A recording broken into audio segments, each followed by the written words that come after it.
Hello there, it's time for a mail call video, and this is a fairly special one to me because there are some things in here today that are some things that I never even thought I would get to see in person, let alone be entrusted with being the caretaker of. So I am incredibly appreciative to all of you who send me things here, because I am really blown away by this.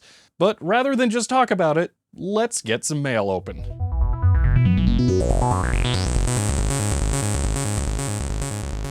The first package comes from Seth in Port Charlotte, Florida.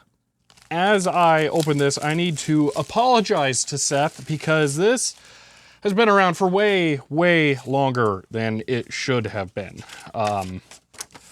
But hi Shelby, hopes this helps and love the channel. Thank you, Seth. Seth, thank you for sending this, and really nice gold letterhead there. That is excellent.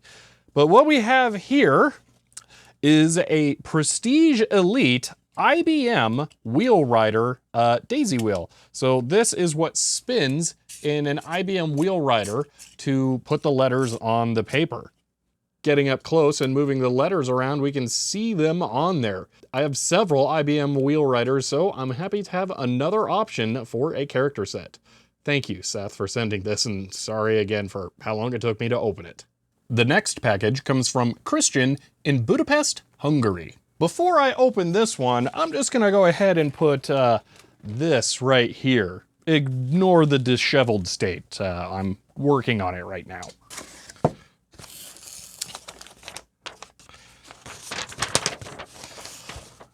Hello, Shelby. Here is the remote for your JVC DVHS recorder.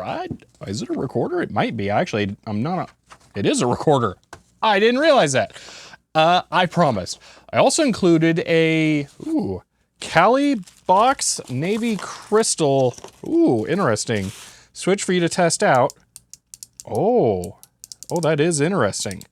It should be harder to press than your Gateron greens. If you want an even harder one, maybe check out Zeal's Clickies. They're pricey. That is how it goes with custom switches. Interesting. Thank you for that, Chris. What they're referencing is the Gateron key switches from the Keychron K8 build I did.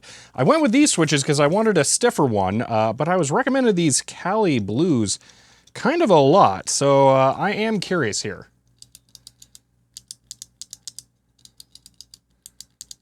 Okay, these are better. Yeah, the, wow. Okay, yeah, Cali box Navy. I'm gonna have to get me some of those. Wow, thank you for sending that. You have just converted me. Now the actual thing here being sent is this. This is the remote that goes to this thing. This is a D-Theater DVHS player. I have acquired one tape for this. This is the one time I have allowed myself to buy something immediately after watching a video about it, after Linus Tech Tips did a video about D-Theater and DVHS. And I only did it for a weird reason. These can only be played at full resolution through a FireWire security-enabled television, and those are actually the harder thing to get. Well, I have one, the Sony Qualia 005. I used it in the Windows XP Media Center video. So all I needed was the player, and this broken one was on eBay, and it turns out it most likely has a bad power supply. So I'm working on recapping this, and by working on, I mean it's been sitting around like this for months. But we're going to get that done, and this is going to go with it, so that is really awesome. Thank you for sending that, Chris. That's going to be really nice to have the remote to go with that, and man, that is a fancy remote, I gotta say. So, yeah, that's really cool. Thank you for sending that. And the key switch, I wasn't expecting that. Yeah, I want Cali box navies now. The next package comes from Ravenwolf Retrotech in Springfield, Oregon. Now this one I have already opened to make sure that it was intact because it's somewhat fragile, and that's actually the reason it was sent. And I never thought I was going to have a solution for this due to the rarity. So I'm really excited here. So what this is an HP Series 80 VisiCalc Plus set that is completely empty. Now, I'm not worried about this being completely empty because I already have an HP Series 80 VisiCalc set that is not completely empty. It's not complete, but it's close enough. But the thing is that I don't actually need it for this. What I need it for is this.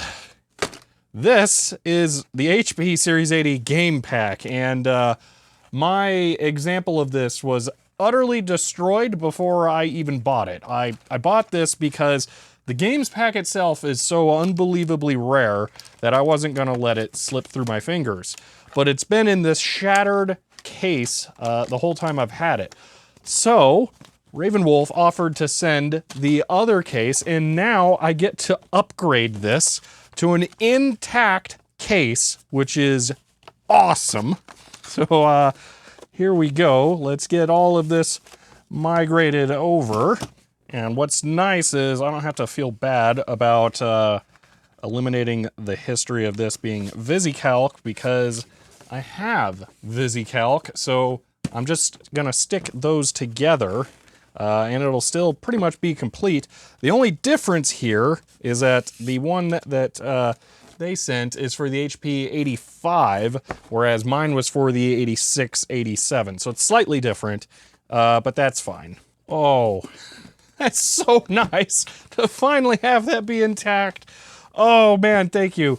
I never thought I was going to resolve that. I was just completely accepting of the fact that it was going to be like that forever.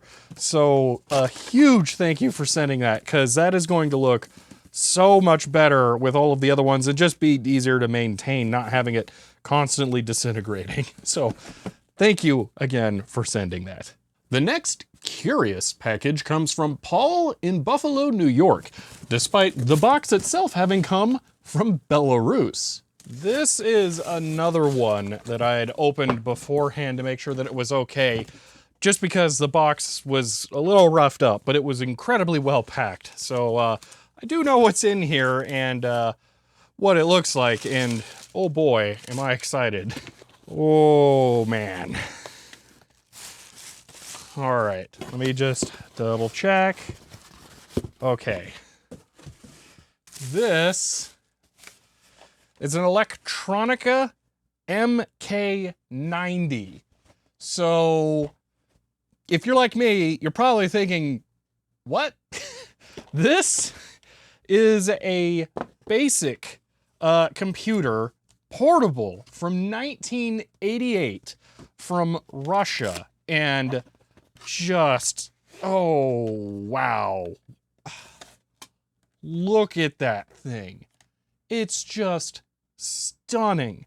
Paul offered this to me as a sort of like weird calculator thing, but I've done some research on this already, and it is just a lot. It's fully programmable in assembly. You have full control over the display as pixel graphics. There are removable cartridges that you can store data on. There are 2 in here. So I think these may have their own battery in them. I'm not exactly sure how it works, but there are contacts on there. And then you have a door here that you open. Is it this one? No, that's for batteries. I'll leave that open because we're still going to check that out. There we are. So you can put the data cartridges in here like that. Oh man, this is so cool. So this thing is just kind of crazy. Definitely one of those things that I'd never heard of, and this one is just amazingly complete. The only thing that I don't think is in here, what even is this? A battery recharger. Whoa, that is cool. Okay, I didn't realize that. That's awesome. I was gonna say the only thing that's not in here, and it is a card of batteries that would go right here. Everything else seems to be here for this. So this is a really cool example of this. I do not know how to fully utilize this yet, but I'm gonna put some batteries in here and we're at least gonna see it come to life. Now this used batteries that basically predated AA's, but AA's work as far as I'm aware. So we're gonna go with that. I don't know what I'm doing. Ah, we have life. LCD contrast over here, I'm gonna guess. Yes, okay. I think this is gonna be one of those things where I'm gonna have to look this up. Now, there is a basic card that goes over this. Oh, if I hold this at an angle, you can much more clearly see it. That has English characters. So perhaps enter, no, return. So I'm gonna have to figure out how to use this because I don't know, but it seems like it's alive here. I'm not quite sure why it says MK100 there. Did I leave that ROM pack in? I did not. I don't know quite what that means. It might mean basic version 1.0. I don't know, but it is registering key presses and it's beeping, of course, whenever I press. Oh, I did something. Whatever that is.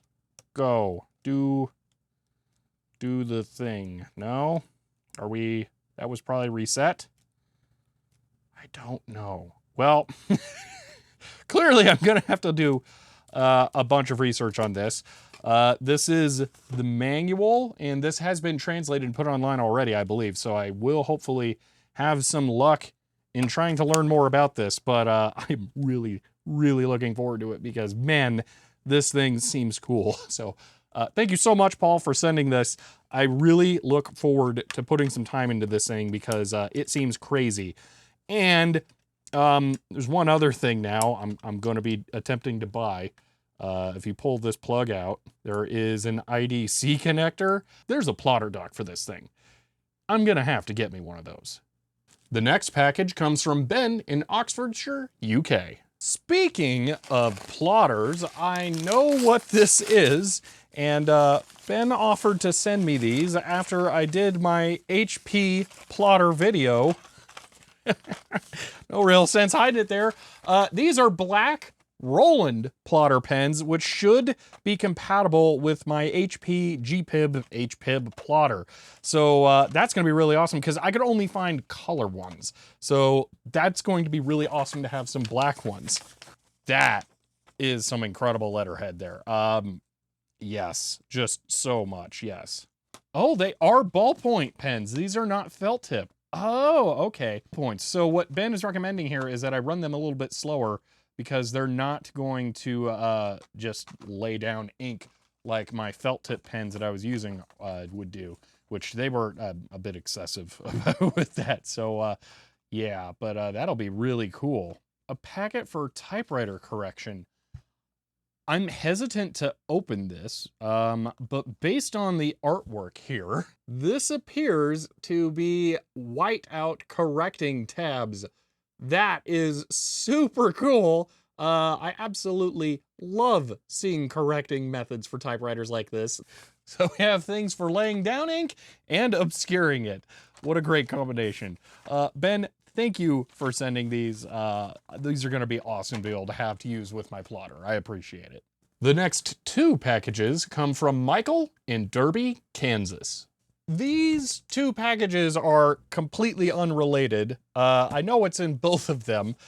They were sent at different times, just slightly offset from each other, unfortunately, which, you know, I don't know that they could have been shipped together, but it was just different conversations happening at different times where it made sense to send different things. So I'll say this one was sent right after the video I did on the HP 4C. This, on the other hand, though, is completely different, but also the same. This is what the HP displaced in the market. Oh, that thing is so cool. So what we have here is a very early scanner. Wow, is this thing unused? That's insane. This is a hand scanner, and it's so... Oh, it's ISA. I forgot about that. It's ISA. It's so early. So I'm going to wait to pull this thing out of here until I'm actually ready to do a video on it. But this works by dragging it across the surface of the thing that you want to scan. And it tracks the speed with rollers to know where it's at. And yeah, that's just super cool. So arbitrary size documents, but lots of other implications that will affect the quality. So yeah, something like the HP came along and just made all of these obsolete, but they definitely still had their place. So that is really, really cool to see. I have had none of these. So yeah, I've never even had something like this. But we're not done here yet, because I still need to open this one. And this was shot after, what was this shot after? You know what? This just happened based on some random conversations we had on Twitch, because it turns out Michael and I are among the unusual group of people that experienced the magic that was the game park. Now, this is not a game park. I still have my original game park, but I've never had the box. And Michael had an extra box and offered to send it to me. And now I have a box for my game park. That is awesome. So mine is, in fact, a GP32 Blue. And if I remember the conversation correctly, yes, the battery door. Mine is missing the battery door. So that is really cool. This one, I believe, yeah, has some hairline cracks forming on there. These are just kind of poorly designed. Really thin, fragile plastic on there is the retention mechanism. So I'll try and figure something out with that. But that is awesome. This is missing the USB cable. I was told about that in advance. These have a very weird proprietary USB port, but they just take smart media cards. So if you have a smart media card reader, you don't even need the USB port. But that is really awesome to me. Thank you for helping me complete that and make that whole. And thank you for sending the hand scanner. Both of these are really awesome to me. The next very large package comes from Grant in Jupiter, Florida. Now this one I wanted to open in advance because it's a CRT, and it's not any CRT. It is one for the Atari ST. Now you'll remember I did a video about the Atari ST some months ago. Oh wow, it would be over a year, wouldn't it? And I had an SC1224, but it died after that. I have since recapped it, but it didn't fix it. And Grant was able to offer me a replacement. We'll take a look at that because I think there's some interesting things there. Grant was able to offer to send me one after they found out about that. And you may notice that's the original box. Now, I don't normally like to ship CRTs because I just get concerned that they're going to be damaged. But if you're gonna do it in the original box, it's probably gonna survive. And I gotta say, oh, that one looks fantastic. Now, before we continued here, I wanted to compare the new SC1224 here with the old one, because one of the weird things about the Atari color monitors is that there were multiple manufacturers for them. And I can immediately tell that these are different OEMs. So this one I know internally is an LG Gold Star monitor. This one also, I believe, says Korea on the back, but it's not the same model. I don't know offhand if this one is also a Gold Star model, or maybe it's a Samsung. I don't know. But it's just weird how they are different, but they're also very similar. So here we have 3 knobs for different adjustments, and the other one has 3 knobs for different adjustments. The grills are very similar, but they're different. Turn them around to the back. There are similar adjustments. Everything looks very similar. I wonder if this is just a later revision of it, perhaps. It's a little weird. These are the caps I took out of there. Didn't really help. They're not in good shape, I would say. This one, that plug looks a bit distended to me, and the big power supply cap, little bulgy for my taste, but yeah, it still didn't fix it. Matter of fact, I think it's actually worse after I did all this work, so I still need to investigate. I'm hoping internally that these are similar. If they are the same or not, I don't know. Because it would be nice to have a working reference to try and fix this one still. I'm not gonna give up on this one. But I did reach a dead end. I wasn't really sure how to go along with it. So yeah, but maybe this is another gold star. I didn't know based on looking at them, but I don't know. They seem pretty similar. I think the ones that are different are much, much more different. So I'm just trying to see. 91, yes, this is a much later model. Now, the refurbished note here is interesting and goes into some of the paperwork that was included with this. As far as I am aware, this was refurbished in 2010, which is why it has that sticker. So this should have much newer capacitors in it, which I'm gonna be thankful for. But some interesting stuff here included with it. Older documentation and different things about what Best Electronics has had available. They definitely seem to have specialized in Atari stuff. There was one other thing included here that I am particularly interested in. TT Touch. Upgrade ST, STE, Falcon, Atari, Falcon, yeah, okay, Falcon. So this tells me this is much newer, I think, here, because the Falcon was not common. Internal keyboard contacts for all of these keyboards.